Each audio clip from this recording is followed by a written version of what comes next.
Galera, ó, sirene ligada, ó, aqui na mina do Gonga aqui, ó. Não sabe se é barragem que estourou, não sabe que porra que é. E eu tô vazando, eu vou ficar nessa porra aqui não.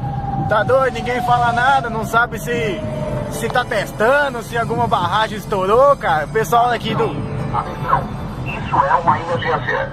Atenção, atenção. Esta é uma situação real de emergência de rompimento de barragem. Abandonem imediatamente suas residências, sigam pela rota de fuga até o ponto de encontro e permaneçam até que sejam repassadas novas instruções.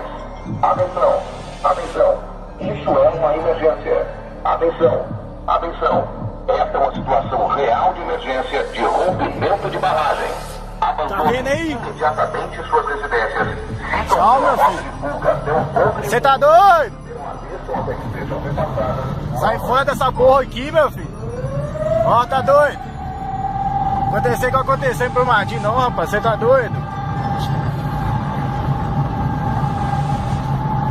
Aqui, ó, o pessoal, como é que tá aqui, ó. Opa!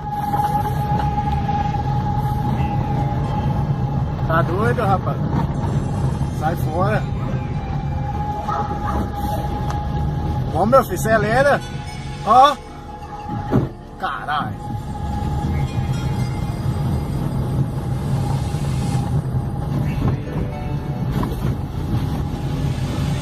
Ficar nessa porra aqui não, meu filho, tá doido? Ó, uma hora dessa, viado, 3 horas da manhã. Ó, se nem tocar uma hora dessa, viado, só Deus, meu filho, tá doido?